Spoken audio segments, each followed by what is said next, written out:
El 25 de abril, que pasó esta semana, es un día muy importante en un país que está muy cerca nuestro, Italia. Es un día muy importante que es como un día de independencia, aunque no tienen día de independencia en Italia. El 25 de abril en Italia se celebró, o se celebra cada año, el Día de la Liberación de Italia. Y es un festivo nacional, y es muy importante en ese país, como dije antes. Lo interesante no es que los italianos tengan un día festivo, porque tienen varios, como lo tenemos aquí también. Lo interesante es lo que celebran ese día. Lo que celebran ese día, en esencia, es que perdieron la Segunda Guerra Mundial. Y que se acabó el gobierno fascista de Benito Mussolini.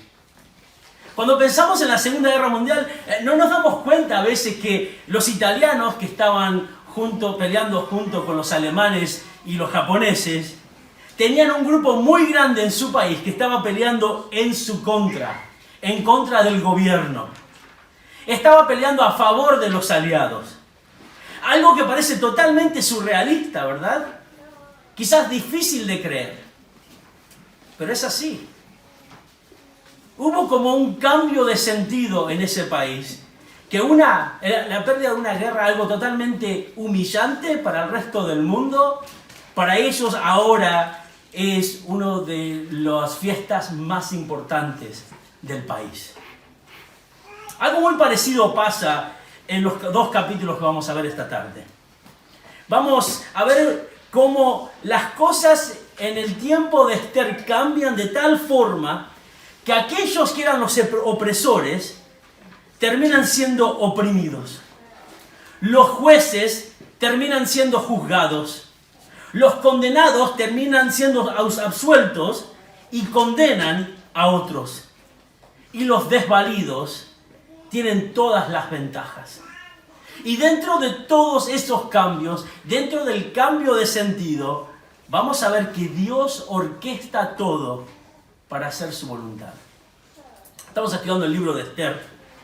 El libro de Esther es un libro peculiar, como hemos dicho varias semanas ya, porque el nombre de Dios no aparece por ningún lugar en los 10 capítulos de este libro. Pero esto no quiere decir que Dios no esté obrando en este libro. Este libro nos cuenta la historia de judíos que vivían en la dispersión en el tiempo del imperio medo-persa. Y hacía más de 50 años que el emperador medo-persa Ciro había proclamado que los judíos podían volver a la tierra prometida y reconstruir lo que había sido destruido por Nabucodonosor y los babilonios. Pero realmente la mayoría del pueblo de Israel no vuelve a la tierra prometida. De hecho, cada uno se queda viviendo en las diferentes provincias del imperio persa y lo hacen porque realmente no creen que Dios había tenido esta tierra prometida. Estos judíos están viviendo totalmente y completamente alejados de Dios, no viven a la luz de la promesa del Mesías. Entonces este libro nos muestra que aunque Israel es infiel, Dios continúa siendo fiel. Aunque Israel vive en una apatía espiritual, viven como si fueran paganos, Dios permanece fiel. Entonces, el libro comienza con unos entretelones que pasan en el palacio real. Lo que pasa con Asuero o Jerjes y su esposa, la reina Vasti. Ella rehúsa someterse a su marido y él, en un arrebato, se divorcia de su mujer. El emperador necesita una esposa, entonces necesita una reina y por eso hacen sus consejeros un certamen para ver quién puede ser la próxima reina de los medos y los persas. Y allí conocimos a Esther, una joven judía, y Mardoqueo, su primo mayor, la persona quien había cuidado de ella desde que era una niña.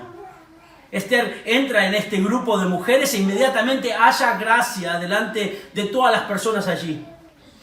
Por la soberanía de Dios, Esther es elegida la reina de los persas y hasta el rey Asuero ofrece un gran banquete en su honor. Vimos que aunque Esther parece vivir totalmente alejada de Dios y vive como una persa, su primo parece no tener temor de Dios. Dios es fiel a Israel y le pone como reina y le da una posición privilegiada. En el capítulo 3 vimos dos situaciones que demuestran que Dios es totalmente soberano. Mardoqueo primero se percata de un complot para asesinar al rey y él interviene.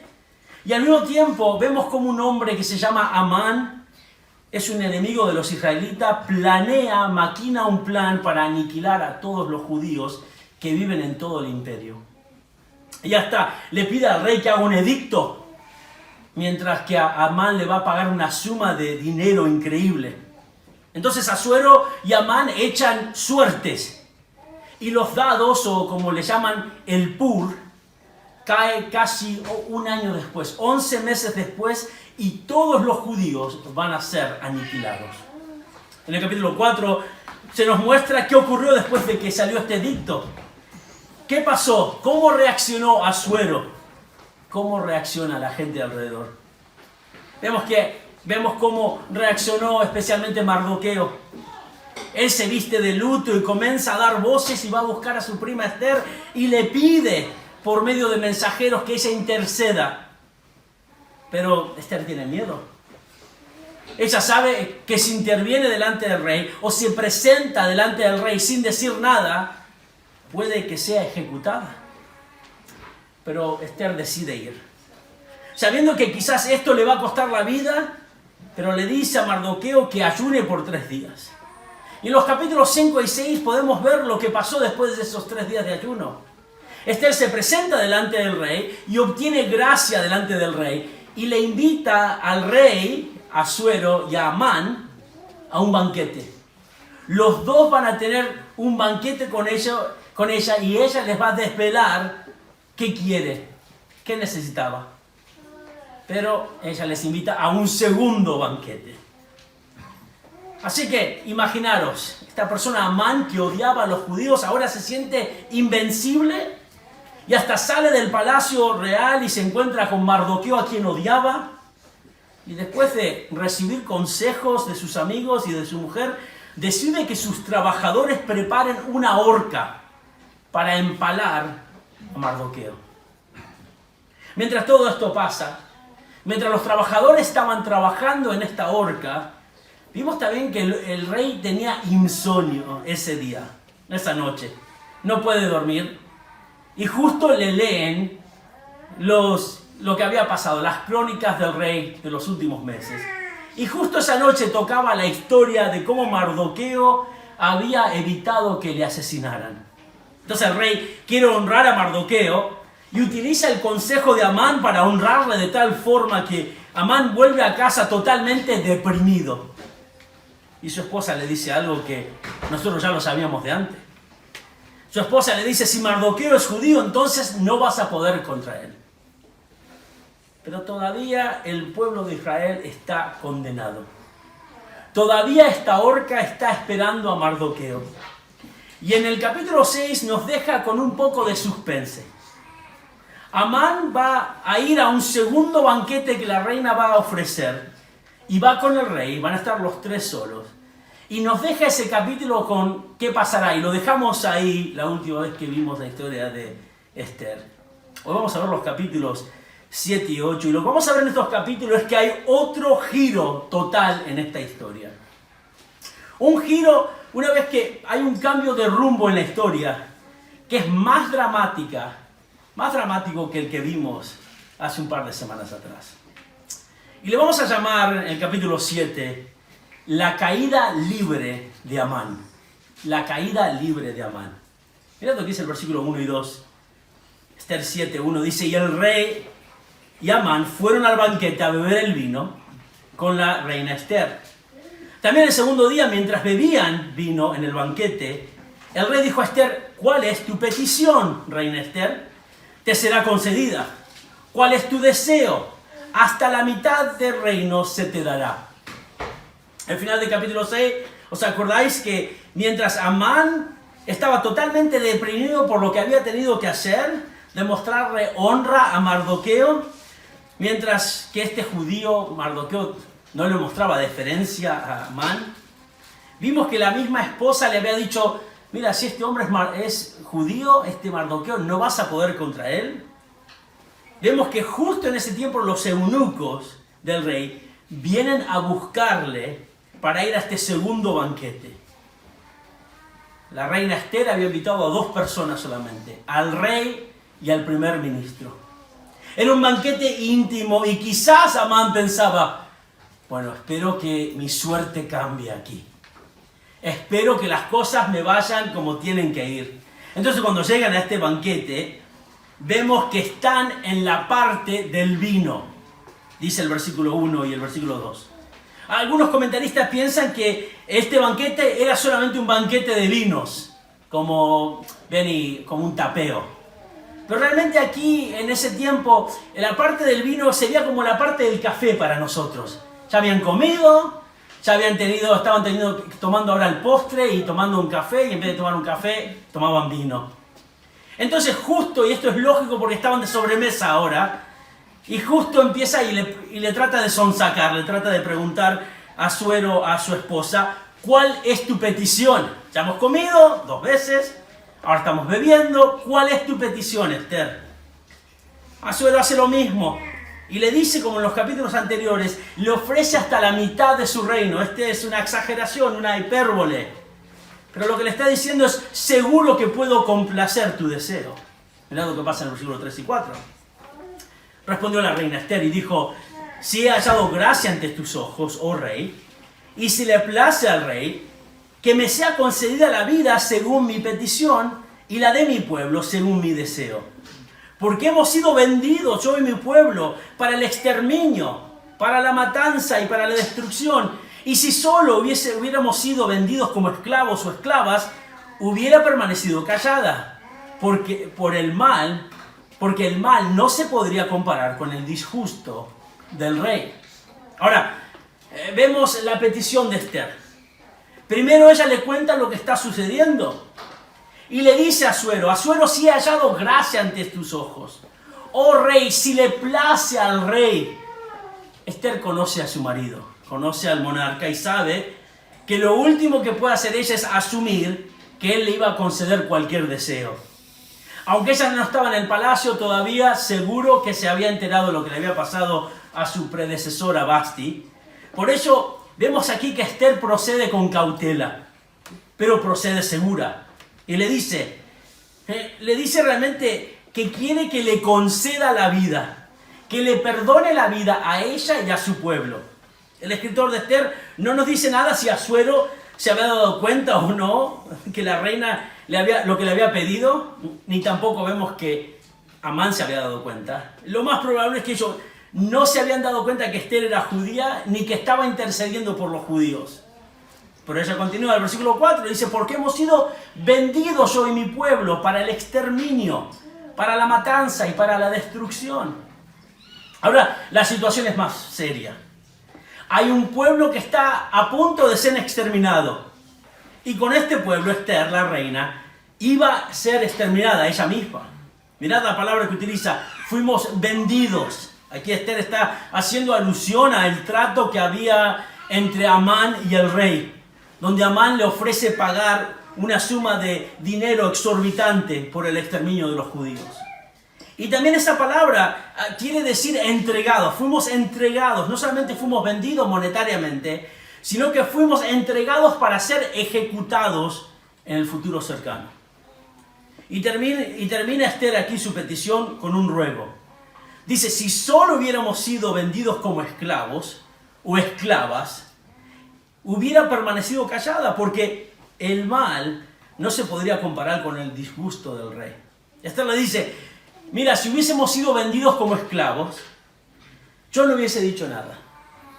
Una cosa es ser un esclavo, otra cosa totalmente es el genocidio de mi gente. Y luego dice, por el mal, este genocidio no puede compararse con el disgusto del rey. Y lo que le está diciendo esto es que la pérdida de todos estos judíos, la pérdida de un pueblo tan numeroso, le iba a repercutir económicamente en la vida del rey. Así que Esther brevemente expone la situación en la cual ella se encuentra. Entiende que su marido, el rey, puede hacer lo que quiere, pero valentía ella habla y ahora le toca a su marido, Asuero, hablar. Versículo 5. Entonces, el rey Asuero preguntó a la reina Esther, ¿quién es? ¿Y dónde está el que pretende hacer tal cosa? El rey no duda de lo que dice Esther. No le dice, pero ¿estás segura? ¿Te has enterado de esta situación? Y mirad la respuesta del rey, una respuesta donde demuestra su ira contra la persona o personas que estaban maquinando este exterminio. Recordad que ni Asuero ni Amán sabían que Esther era judía. Así que lo más probable es que ninguno de los dos se da por aludido, ninguno de los dos se percatan de lo que estaba pasando, ni tampoco se habían acordado del trato que habían hecho hace unos meses atrás. Y además, si vuelves a leer el capítulo 3, donde hacen este trato, Amán nunca nombra a los judíos por nombre. Así que mientras estaban tomando el postre, imagínate, en unos sillones, Esther les cuenta todo lo que está pasando y el rey hace esa pregunta. Ahora, ¿quién es?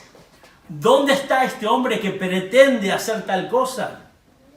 Lo más probable es que Amán también quería saber quién es este atrevido que está tratando de amenazar la vida de mi reina y de su gente. Inmediatamente la reina contesta en el versículo 6 y dice, Esther respondió, el adversario y enemigo es este malvado, Amán. Aquí es cuando Amán se le atraganta el postre un poco. Me imagino que Amán está sentado, escuchando con preocupación, pensando para sí mismo, ¿quién habrá sido el atrevido que quiere destruir al pueblo de mi reina? Y cuando escucha su nombre, quizás se sentía como si estuviera en un sueño. Está diciendo, espera, ¿quién? ¿Yo?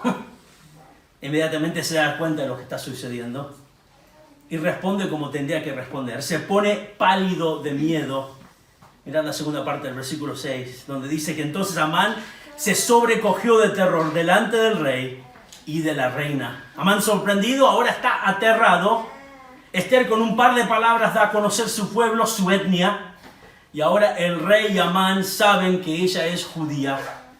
Y Amán se da cuenta de lo que está tratando, que él mismo está tratando de destruir al pueblo de su reina.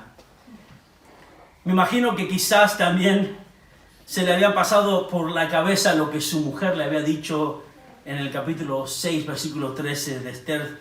Si Mardoqueo, delante de quien has comenzado a caer es de descendencia judía, le dijo su esposa, no podrás con él, sino que ciertamente caerás delante de él. Amán está aterrado delante del rey y la reina, mientras el rey, nos dice en el versículo 7, sale con ira. Versículo 7 dice, dejando de beber el vino, el rey se levantó lleno de furor y salió al jardín del palacio.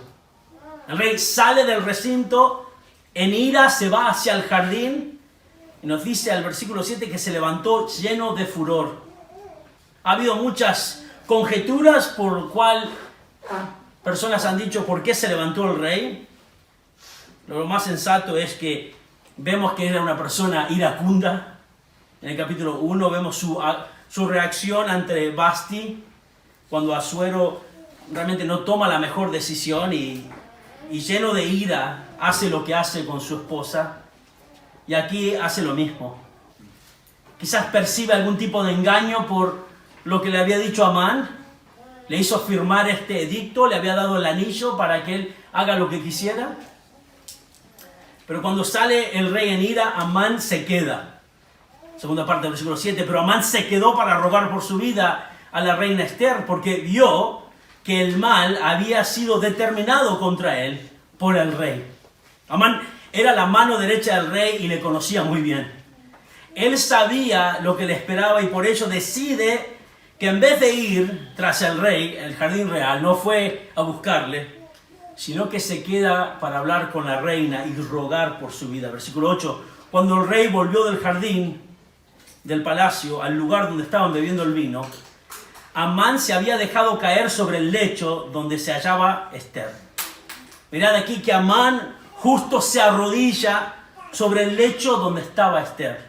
Recordad que en esos tiempos no se sentaban en sillas como nos sentamos nosotros para comer, sino que se reclinaban en sillones que parecían camas. Y lo que había hecho Amán era arrodillarse delante de donde estaba la reina para rogar por su vida, para pedir clemencia. Y justo cuando hace eso, justo a esa hora, justo en ese minuto, entra el rey. Otra coincidencia. Y mirad lo que pasa. Entonces el rey, versículo 8, dijo: ¿aún se atreve a hacer violencia a la reina estando yo en casa? Al salir la palabra de su boca del rey, cubrieron el rostro a Amán. El rey en ira piensa que Amán está tratando de aprovecharse de su esposa. La reina, y con esas palabras sella el destino de su visir, de su hombre de confianza. Porque vienen y cubren el rostro de Amán en señal de condena. Lo más seguro es que Amán no estaba tratando de aprovecharse de la reina, sino que estaba rogando por su vida. Pero el rey en la ira, cegado por su ira, le acusa de esta violencia y le condena. Algo muy interesante es que Amán, el primer ministro de los persas, quien estaba tan indignado porque Mardoqueo no se arrodillaba delante de él, ni temblaba ante él, ni se ponía de pie delante de él, Amán termina haciendo eso delante de la reina por miedo. Amán tiembla delante de la reina. Amán se pone de pie para rogar su vida y hasta se arrodilla para rogar su vida. Hay un cambio total, hay una inversión de roles aquí. Versículos 9 y 10 muestran una vez más este cambio. Versículo 9 dice: entonces Arbona, uno de los eunucos que estaban delante del rey, dijo: he aquí precisamente la horca de 50 codos de alto está en la casa de Amán, la cual había preparado Amán para Mardoqueo, quien había hablado bien en favor del rey. Y el rey dijo: ahorcadlo en ella. Colgaron pues a Amán en la horca que había preparado para Mardoqueo, y se aplacó el furor del rey. ¿Os acordáis de esa horca, de ese mástil que había preparado Amán para empalar a Mardoqueo? Ese mástil en el cual habían trabajado todas las noches sus trabajadores para ajusticiar a Mardoqueo. Bueno, ese mismo instrumento de muerte es finalmente utilizado, es estrenado, podemos decir de esta forma, pero lo estrena Amán, el enemigo de los judíos. Una vez más, ¿visteis el cambio aquí? Una horca había sido preparada para Mardoqueo y es realmente utilizada para Amán. Después de que Amán muere esta muerte horrible y pública, ahora el furor del rey se aplaca. Y después de 7 capítulos, finalmente podemos ver que este hombre malvado es ajusticiado. El enemigo de los judíos, así es llamado constantemente Amán. Amán, el enemigo de los judíos. La persona que activamente estaba tratando de destruir a toda una etnia, probablemente millones de personas. Y ahora este hombre es finalmente destruido, pero lo que más nos tiene que sorprender es cómo es destruido este hombre. Fue destruido con sus propios planes, con su propia horca. Esto es lo que llaman justicia poética, ¿no? La justicia poética en historias tiene que ver cuando la maldad es castigada y la justicia es recompensada. Y en este caso, la maldad es castigada. Pero esto no pasa por coincidencia. Esto no pasa por karma, como dicen algunos, sino que esto pasa porque Dios es un Dios justo. Un Dios que es fiel a su pacto. Y lo que Amán estaba tratando de hacer sin saberlo era descarrilar el pacto de Dios. Ese pacto que había hecho con Abraham tantos años atrás. Pero Dios continúa siendo fiel. Y es fiel para bendecir a aquellos que bendecían a Abraham y sus hijos. Y maldecir también a aquellos que maldecían a Abraham y a sus hijos. Y cuando vemos un pasaje así, tenemos que ver y pensar que Dios no cambia. Su fidelidad se extiende, no solamente desde Abraham al tiempo de Esther, pero del tiempo de Esther a nosotros. Si Dios fue fiel a Abraham, a Israel, y a Israel cuando estaba dispersado por todo el imperio persa, Dios es fiel para con nosotros también. Si Dios es fiel con Israel cuando Israel estaba en un momento de apatía espiritual en el tiempo de Esther, ¿cuánto más para nosotros que amamos a Cristo? Dios continúa siendo fiel. Y eso es lo que podemos ver cuando vemos la caída total de Amán. Dios es fiel. Dios es fiel y utiliza este cambio total, este giro total para hacer su voluntad. Ahora en el capítulo 8 vamos a ver cómo los planes de Amán son anulados. Y le vamos a llamar el capítulo 8 de víctimas a vencedores. De víctimas a vencedores. La ejecución de Amán no anuló el edicto que condenaba a los judíos que vivían en el imperio medio persa. No lo había anulado. Entonces, algo tenía que suceder. Entonces, ¿qué fue lo que pasó? Bueno, Dios tiene que intervenir una vez más. Pero primero, tenemos que ver el ascenso de Mardoqueo. El ascenso de Mardoqueo, versículos 1 y 2. Aquel mismo día, el rey Asuero dio a la reina Esther la casa de Amán, enemigo de los judíos, y Mardoqueo vino delante del rey, porque Esther le había revelado lo que era él para ella. Entonces el rey se quitó el anillo que había recobrado de Amán y se lo dio a Mardoqueo, y Esther puso a Mardoqueo sobre la casa de Amán. Asuero no pierde tiempo. Inmediatamente después de que Amán es ejecutado, le concede a la reina la casa de Amán. Amán era el primer ministro del imperio persa, y ya en el capítulo 5 habíamos visto que Amán era un hombre poderoso, y todo lo que conllevaba tener poder en esa cultura. Y hasta él mismo habla de las glorias de su riqueza en el capítulo 5. Algo que era de esperarse es que un hombre como Amán no era solamente un poderoso, un funcionario, sino que era un hombre que poseía muchísimos bienes y riquezas. Tierras, sirvientes, tesoros. La familia de Amán era una de las más poderosas y ricas de todo el imperio más grande del mundo. Así que cuando Asuero pone a Esther a cargo de la casa de Amán, le está confiriendo algo increíble y algo generoso. Y lo que hace es que vemos que Amán había querido destruir a Mardoqueo, y ahora todo lo que poseía este hombre malvado es para Esther. Pero Esther, vamos a ver, se lo va a dar a Mardoqueo. Y el rey le da a Mardoqueo el anillo de Amán. El anillo real. En el sentido de estar otorgando el título que tenía Amán. No solamente la casa ahora pertenece a Mardoqueo, todos los bienes de Amán, pero ahora vemos que el mismo título, el mismo anillo, el mismo poder que tenía Amán, ahora se lo dan a Mardoqueo. Aquí vemos una vez más todo al revés. La jugada le salió pésima a Amán, porque Amán recibe la muerte de Mardoqueo, o que Mardoqueo tendría que haber recibido la ejecución, digamos, y Mardoqueo recibe la vida de Amán.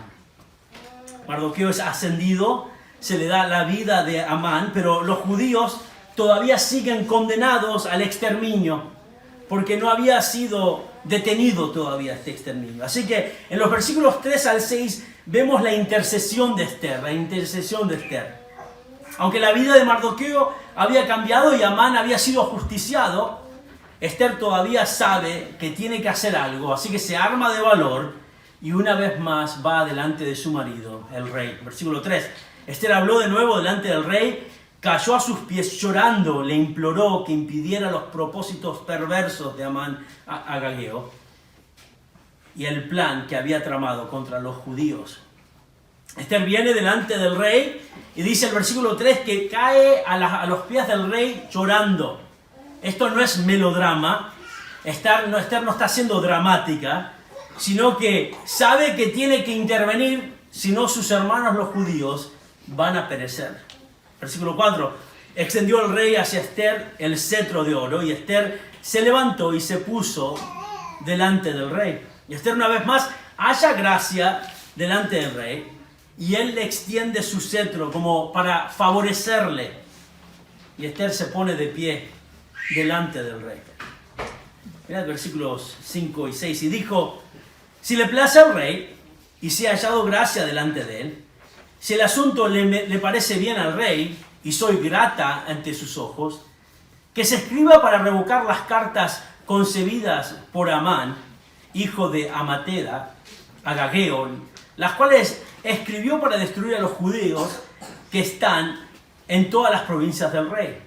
Porque ¿cómo podría yo ver la calamidad que caería sobre mi pueblo?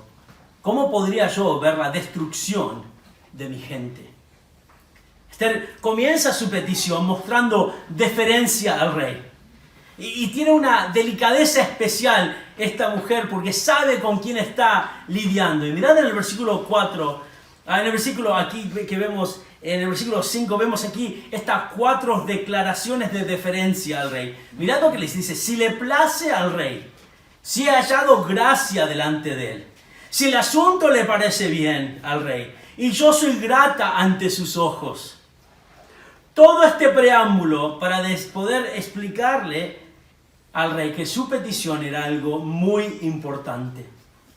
Le pide en el versículo 5 que escriba realmente un contraedicto para refutar el edicto anterior que había hecho Amán. Este edicto estaría diseñado para contradecir estas cartas que se habían mandado a todo el imperio hablando del exterminio del pueblo judío. Y Esther culmina su petición con 2 preguntas retóricas, 2 preguntas que realmente no son necesarias que la conteste el rey. Les dice: ¿cómo podría yo ver la calamidad que caería sobre mi pueblo? ¿Cómo podría yo ver la destrucción de mi gente? Estas preguntas están inteligentemente diseñadas por Esther para tocarle la fibra sensible al monarca. Ella con estas preguntas le está diciendo, con una súplica sincera y llena de emoción, que la reina lamenta que es totalmente incapaz de soportar la calamidad que le va a venir a su gente. Ella está aquí diciéndole: mira cómo, imagínate, ¿cómo podría yo ver lo que le va a pasar a mi gente? ¿Cómo podría yo ver la destrucción? Y Esther aquí está tratando de tocar la fibra sensible de su marido. Esther con valentía y de nuevo viene delante del rey, le ruega, le pide de corazón que salve a su gente, pero no era tan fácil. El rey está maniatado. No iba a ser fácil cambiar este edicto del rey. ¿Por qué? Porque era imposible cambiar el edicto de un rey. Pero alguien está obrando aquí. Y aquí encontramos el contraedicto de Mardoqueo y Esther. El contraedicto de Mardoqueo y Esther.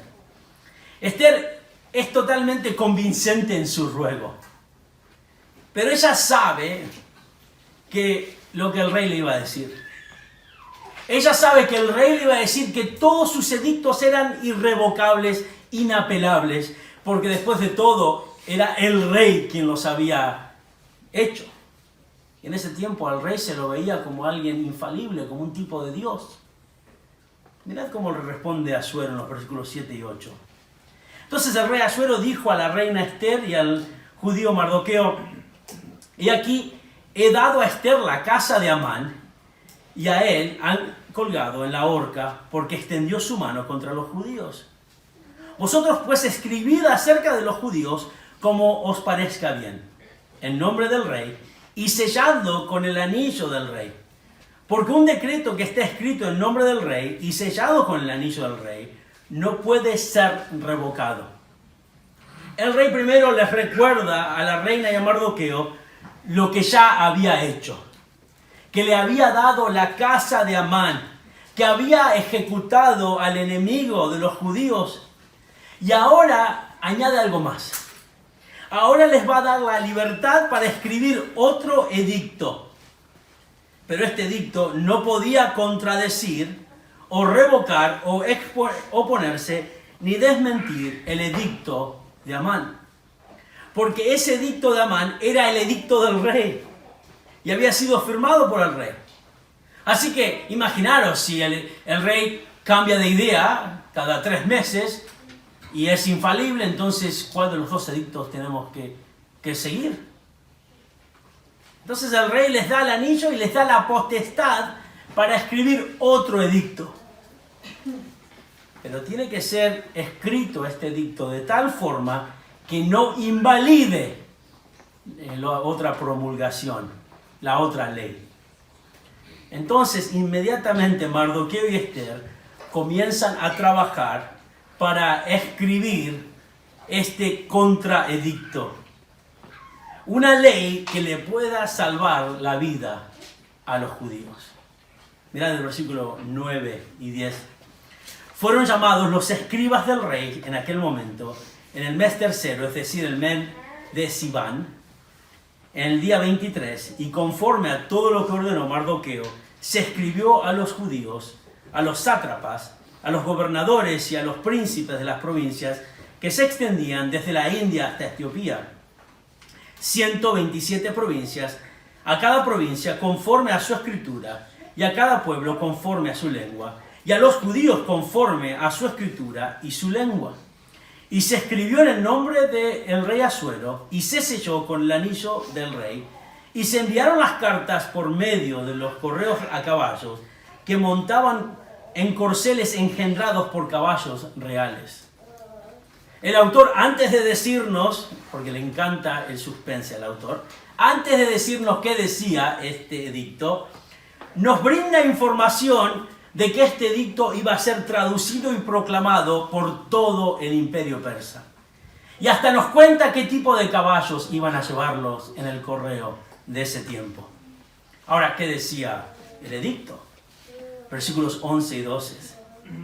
En ellas el rey concedía a los judíos que estaban en cada ciudad el derecho de reunirse y defender su vida, de destruir, de matar y de exterminar al ejército de cualquier pueblo o provincia que los atacara, incluso a niños y a mujeres, y de saquear sus bienes, en un mismo día, en todas las provincias del rey Asuero, el día 13 del mes 12, es decir, el mes de Adar. Básicamente, este edicto, sin refutar la anterior orden, lo que hace es crear una regla de igualdad, algo equitativo. ¿Cómo hace esto? Ahora los judíos tienen el derecho y el deber de reunirse y de defenderse de aquellos que están tratando de destruir sus vidas y de exterminarlos. Y mirad lo que dice, incluso a niños y mujeres, y de saquear sus bienes. Ahora, tú y yo vivimos en el siglo XXI y vemos algo así y decimos, ¿y eso de qué va? ¿Cómo podemos entender esto? Bueno, esto estaba escrito como una ley equitativa, una ley de iguales, y decía, era lo que decía el edicto anterior, el edicto de Amán. Acompañadme a Esther 3:13. Este es el edicto de Amán. Y se enviaron cartas por medio de los correos a todas las provincias del rey para destruir, matar, exterminar a todos los judíos, jóvenes y ancianos, niños y mujeres, en un solo día, el día 13 del mes 12, que es el mes de Adar, y sus posesiones dadas al saqueo. Este edicto era un edicto de iguales. Si ellos iban a atacar a los judíos, si iban a tratar de matar a sus hijos y mujeres y saquear sus bienes, entonces los judíos tenían el derecho de defenderse, de hecho tenían el deber de defenderse. Y algo muy importante es que los judíos no podían ir a matar a quien quisieran, sino que esta ley era para defenderse de los ejércitos y personas que buscaban acabar con sus vidas. ¿Visteis esto? Hay una simetría. No hay excedencias, sino que tienen la oportunidad de ser iguales. Hasta en el mismo día, los dos, el mismo día. No un día antes ni un día después. Una vez más hay una igualdad aquí. versículos 13 y 14 del capítulo 8. Una copia del edicto que había de promulgarse como ley en cada provincia fue publicada a todos los pueblos para que los judíos estuvieran listos para ese día a fin de vengarse de sus enemigos. Los correos, apresurados y apremiados por la orden del rey, salieron montados en los corceles reales y el decreto fue promulgado en la fortaleza de Susa. Como en el capítulo 3, hay copias del edicto que sean hechas y traducidas y enviadas a todos los rincones del imperio. Y como el edicto de Amán, este presente edicto fue promulgado también en la fortaleza de Susa. Y hay un paralelismo entre lo que sucede en el capítulo 3 y en el capítulo 8, con el edicto que había hecho Amán para la destrucción de los judíos y el edicto o el contraedicto de Mardoqueo y Esther para la protección de los judíos. Todo lo que ha pasado en el capítulo 3 ahora es replicado por la reina y el primer ministro. Pero hay una gran diferencia entre el capítulo 8 y el capítulo 3. Mirad lo que dice el capítulo 3, versículo 15. Salieron los correos apremiados por la orden del rey. El decreto fue promulgado en la fortaleza de Susa. Y mientras el rey y Amán se sentaron a beber, la ciudad de Susa estaba consternada. Mirad cómo termina el capítulo 8. Mirad los versículos 15 al 17. Entonces Mardoqueo salió de la presencia del rey en vestiduras reales de azul y blanco, con una gran corona de oro y un manto de lino fino y púrpura. Y la ciudad de Susa dio vivas y se regocijó. Para los judíos fue un día de luz y alegría, de gozo y gloria. En cada provincia, en cada ciudad y en todo lugar a donde llegaba el mandato del rey y su decreto, había alegría y gozo para los judíos, banquete y día festivo. Y muchos de entre los pueblos de la tierra se hicieron judíos, porque había caído sobre ellos el temor de los judíos. Hay varias diferencias, ¿verdad? Primero, observad que Mardoqueo había sido ascendido a tal cargo que ahora es el primer ministro y está vestido en ropas reales, de azul y blanco. Eran los colores reales de Persia. Nos dice el autor que hasta llevaba una gran corona de oro. Esta no es una corona real, sino que es una corona que denota su posición como parte de la realeza persa. Está vestido con un manto de lino fino y de púrpura. Entonces, cuando la ciudad ve a este funcionario que trabajaba en la puerta del rey, se sentaba a la puerta del rey antes, ahora se ha ascendido al cargo de primer ministro, la ciudad se regocija y le vitorean. En el capítulo 3, la ciudad estaba consternada. Esa consternación ahora se convierte en júbilo y alegría. Pero ese júbilo y alegría no es algo local en Susa, sino que el autor de Esther nos dice en el versículo 16 y 17 que para todos los judíos fue un día de alegría. En cada provincia, en cada ciudad, había un día de alegría y de gozo para los judíos, hasta un banquete, un día festivo. Cuando Amán había promulgado su edicto, no solamente en Susa estaba consternada, sino nos dice que en las otras provincias, en Esther 4:3, que en cada una de las provincias, en todo lugar donde llegaba la orden del rey y su decreto, había entre los judíos gran duelo y ayuno, llanto, lamento, y muchos se acostaban sobre silicio y ceniza. Ahora todo había cambiado. Había gozo y alegría en vez de haber duelo y ayuno y llanto y lamento. Había banquetes. Antes había ayuno. Era festivo porque sus vidas habían sido salvadas. Pero eso no es todo. Mirad cómo termina el capítulo 8. Dice, y muchos de entre los pueblos de la tierra se hicieron judíos, porque había caído sobre ellos el temor de los judíos. Lo que está diciendo el autor es que muchas personas en el imperio persa se hicieron judíos. Esto no creo que está hablando de proselitismo, que estas personas gentiles comenzaron a adorar a Yahvé, sino que realmente lo que había pasado era que muchos se hicieron judíos porque veían el poder que tenían los judíos, porque veían el poder que tenía Mardoqueo. Y cuando vieron el edicto de los judíos, por interés, deciden hacerse judíos. Podríamos decir que se hicieron aliados de los judíos, o estaba de moda hacerse judío. Las cosas habían cambiado tanto. Antes era una maldición ser judío. Tenían los meses contados, literalmente contados. Y ahora es peligroso no ser judío. Tanto que muchos vienen y se hacen judíos por interés. Todo cambia, hay un cambio total, una inversión de papeles. Y estos 2 capítulos nos dicen esto. El perseguidor es perseguido, el verdugo ajusticiado, el condenado, primer ministro, el edicto contra, ahora un edicto a favor, el peligro de ser judío y ahora el peligro de no ser judío. Todo cambia. Y quizás veamos estas historias y observemos estos 2 capítulos y pensemos, bueno, qué historia increíble.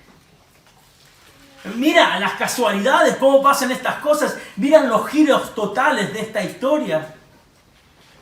Pero creo que hay un peligro en el libro de Esther. El peligro no está en el libro de Esther, sino está en nosotros.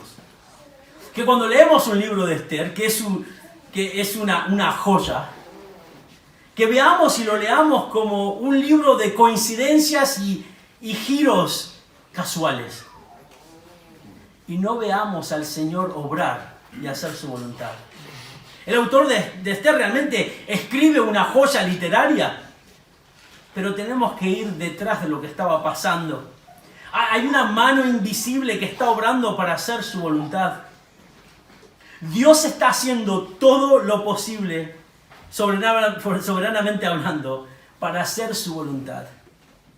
Y este giro total en la historia, estos giros inesperados, estas inversiones, estos cambios de rumbos, son orquestados por Dios en su soberanía.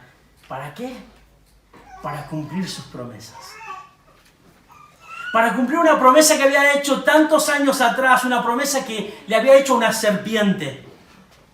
En Génesis 3:15. La simiente de una mujer, el Mesías iba a aplastar la cabeza de la serpiente. Había otra promesa, la promesa a Abraham, que todas las naciones de la tierra iban a ser bendecidas por medio de su simiente.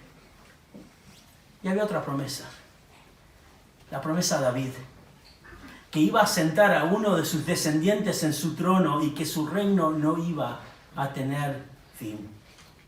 Dios es fiel, fiel a sus promesas y obra para hacer su voluntad.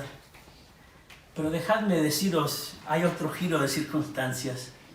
Un giro en el cual no vemos en el libro de Esther y es aún más dramático. El Mesías.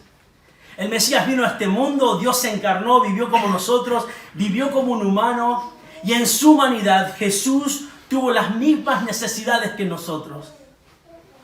Y Cristo vino en mansedumbre.